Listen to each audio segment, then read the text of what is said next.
ನಮಸ್ಕಾರ ವೀಕ್ಷಕರೇ, ನಾನು ನಿಮ್ಮ ತಿಲಕ್ ರಾಜ್.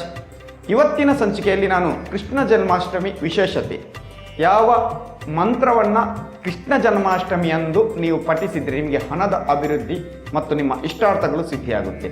ಅದೇ ರೀತಿ ಶ್ರೀಕೃಷ್ಣನಿಗೆ ಸಂಬಂಧಪಟ್ಟಂಥ ದೇವರು ವಿಷ್ಣು ಇರ್ಬೋದು, ವೆಂಕಟೇಶ್ವರ ಇರ್ಬೋದು, ಶ್ರೀಕೃಷ್ಣ ಪರಮಾತ್ಮ ಇರೋದು, ಇವರಿಗೆ ಯಾವ ವಸ್ತುವನ್ನು ಆವತ್ತಿನ ದಿನ ಅರ್ಪಿಸಿದರೆ ನಿಮ್ಮ ಇಷ್ಟಾರ್ಥಗಳು ಸಿದ್ಧಿಯಾಗುತ್ತೆ.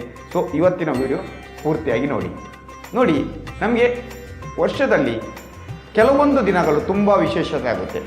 ಅದರಲ್ಲಿ ಒಂದು ಗ್ರಹಣ ಮತ್ತು ನವರಾತ್ರಿ, ಶಿವರಾತ್ರಿ, ಅದೇ ರೀತಿ ಶ್ರೀಕೃಷ್ಣ ಜನ್ಮಾಷ್ಟಮಿ.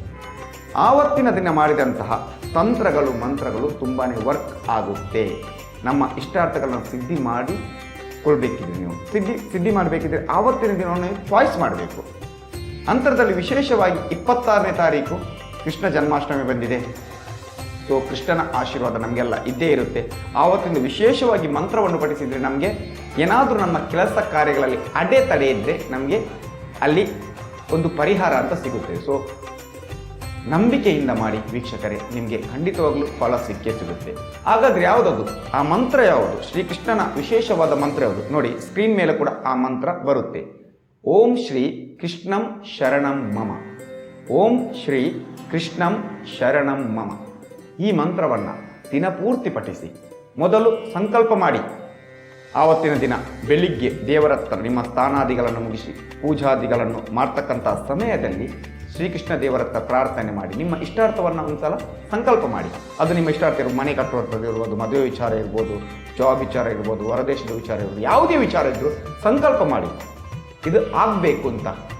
ಆವತ್ತಿನ ದಿನ ಆ ಮಂತ್ರವನ್ನು ನೀವು ಪಠನೆ ಮಾಡ್ತಾ ಬನ್ನಿ. ಸೊ ಮತ್ತು ಎಲ್ಲಾದರೂ ಮಾಡ್ಬೋದು. ನೀವು ಕೆಲಸ ಮಾಡೋ ಜಾಗದಲ್ಲೂ ಕೂಡ, ನಿಮಗೆ ಟೈಮ್ ಇಲ್ಲದೆ ನಿಮ್ಮ ಕೆಲಸ ಮಾಡೋ ಜಾಗದಲ್ಲೂ ಕೂಡ, ಪ್ಲೇಸಲ್ಲಿ ಕೂಡ ಆ ಮಂತ್ರವನ್ನು ಪಠನೆ ಮಾಡಿ. ಓಂ ಶ್ರೀ ಕೃಷ್ಣಂ ಶರಣಂ ಮಮ ಈ ಮಂತ್ರ. ಅದೇ ರೀತಿ ಆವತ್ತಿನ ದಿನ ಶ್ರೀಕೃಷ್ಣನಿಗೆ ಅಂದರೆ ವಿಷ್ಣು ದೇವಸ್ಥಾನ ಇರ್ಬೋದು, ಅಥವಾ ವೆಂಕಟೇಶ್ವರ ದೇವಸ್ಥಾನ ಇರ್ಬೋದು, ಶ್ರೀಕೃಷ್ಣನ ದೇವಸ್ಥಾನ ಇರ್ಬೋದು, ಈ ಸಂಬಂಧಿಸಿದಂತಹ ಶ್ರೀಕೃಷ್ಣನಿಗೆ ಸಂಬಂಧಿಸಿದ ದೇವಸ್ಥಾನದಲ್ಲಿ ತುಳಸಿಯನ್ನು ಶ್ರೀಕೃಷ್ಣನಿಗೆ ಅರ್ಪಿಸಿ. ಹೌದು, ತುಳಸಿ ಅಂಗಡಿಯಲ್ಲಿ ಕೂಡ ಸಿಗುತ್ತೆ, ಮನೆಯಲ್ಲಿ ಕೂಡ ತುಳಸಿಯನ್ನು ಅರ್ಪಣೆ ಮಾಡಿ. ಇದು ಕೂಡ ನಿಮ್ಮ ಇಷ್ಟಾರ್ಥವನ್ನು ಸಿದ್ಧಿ ಮಾಡಿ. ಈ ಎರಡು, ಒಂದು ಮಂತ್ರ ಮತ್ತು ಈ ತಂತ್ರವನ್ನು ನೀವು ಆವತ್ತಿನ ದಿನ ಮಾಡಿದ್ದೇ ಆದಲ್ಲಿ ಖಂಡಿತವಾಗಲೂ ನಿಮ್ಮ ಇಷ್ಟಾರ್ಥಗಳು ಸಿದ್ಧಿಯಾಗುತ್ತೆ. ನಂಬಿಕೆಯಿಂದ ಮಾಡಿ ವೀಕ್ಷಕರೇ. ಸೊ ವಿಡಿಯೋ ಇಷ್ಟ ಆಗಿದ್ದರೆ ಎಲ್ಲರಿಗೂ ಶೇರ್ ಮಾಡೋದನ್ನು ಮರಿಬೇಡಿ.